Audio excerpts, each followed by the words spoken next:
최근 반도체 시장 정말 난리도 아니었죠? 오늘 우리가 해부해볼 내용은 바로 지난 5월 9일 시장을 뒤흔들었던 AI 반도체 주식들의 경이로운 랠리입니다.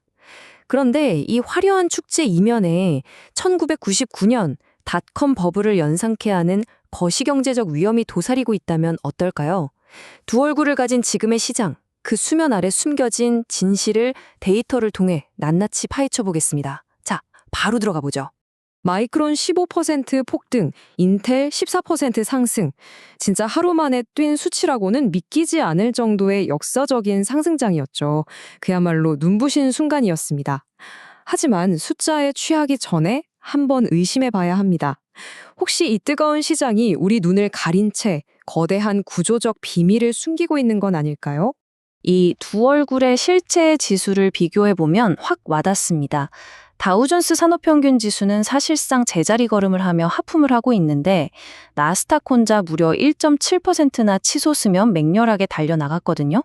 이게 무슨 뜻이냐? 온기가 시장 전체에 골고루 퍼진 게 아니라 오직 반도체라는 단 하나의 파이프에만 돈이 미친 듯이 몰렸다는 겁니다. 극단적으로 양극화된 랠리인 셈이죠. 그럼 대체 누가 이 나스닥에 로켓 연료를 부어준 걸까요?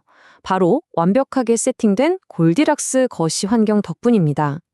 4월 비농업 고용이 11만 5천 명 늘어났는데 임금 상승률은 딱 0.2%에 그쳤어요. 인플레이션을 자극하지 않는 말 그대로 너무 뜨겁지도 차갑지도 않은 완벽한 경제 지표잖아요. 여기다가 러시아 우크라이나 관련해서 지정학적 긴장까지 일시적으로 싹 가라앉으니까 투자자들 입장에서는 지금이 기회다 하고 마음에 푹 놓게 된 거죠. 이 완벽한 무대가 깔리니까 반도체 슈퍼사이클은 그야말로 폭발해버렸습니다.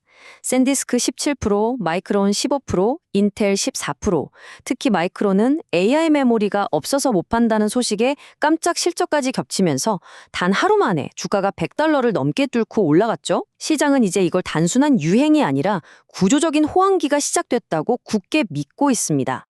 자, 여기서 진짜 입이 떡 벌어지는 숫자 하나 보고 갈게요. 350억 달러.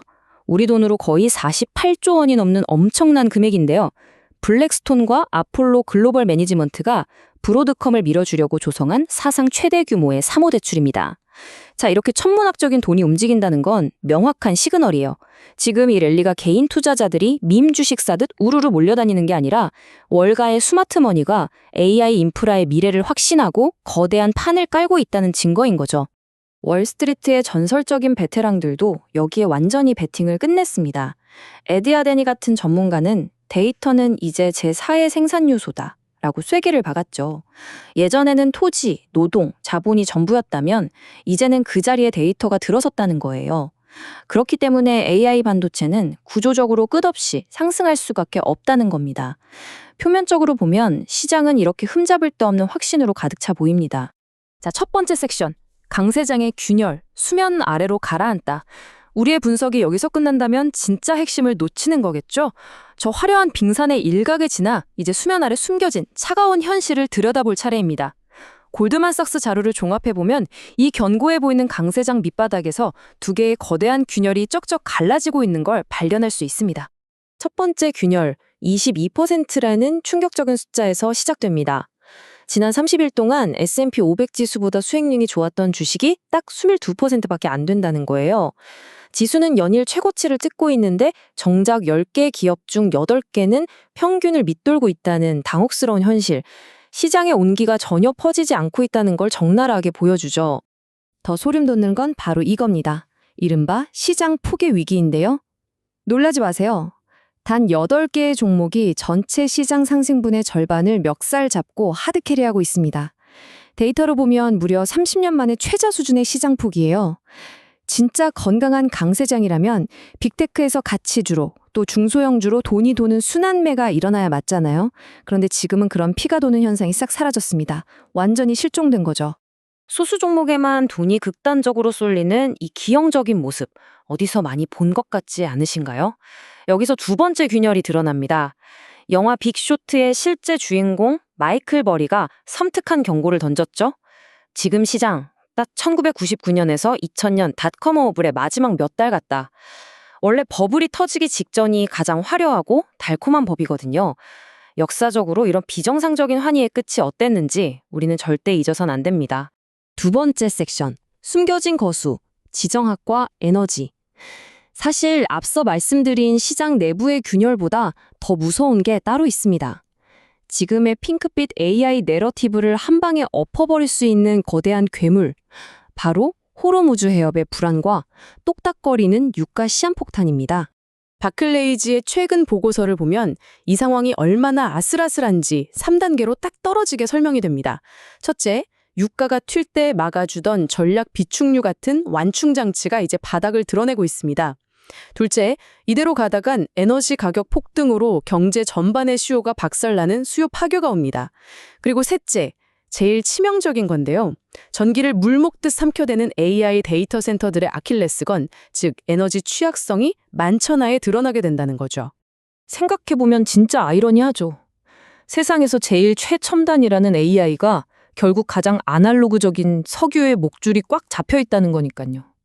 AI는 전기로 돌고 그 전기를 만들려면 막대한 화석연료가 필요합니다.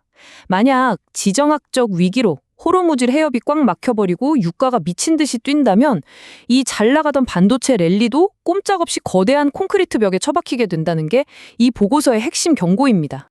바클레이즈가 제시한 세 가지 유가 시나리오로 좀 더 구체적으로 가볼까요? 첫 번째, 다행히 유가가 $90 밑으로 진정된다면 AI 파티는 계속될 겁니다.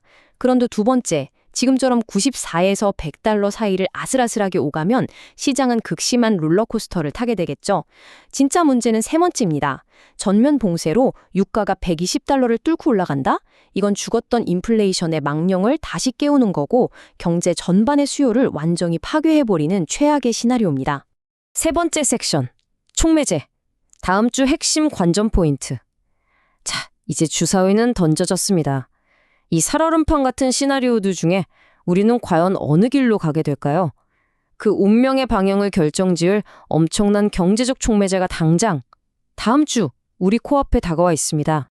바로 다음 주에 발표되는 4월 소비자 물가지수 CPI 그리고 생산자 물가지수 PPI입니다. 이게 왜 그렇게 중요하냐고요? 최근에 중동 문제 때문에 유가가 꽤 올랐었잖아요. 그 오른 유가가 과연 우리 경제 밑바닥 물가까지 스며들었는지 확인하는 첫 번째 성적표기 때문입니다. 만약 인플레이션이 다시 꿈틀댄다면 금리를 내려서 시장을 달래줘야 할 미 연준의 손발이 완전히 꽁꽁 묶여버리는 거죠. 자, 오늘 분석을 통해 우리는 두 가지 상반된 현실을 마주했습니다.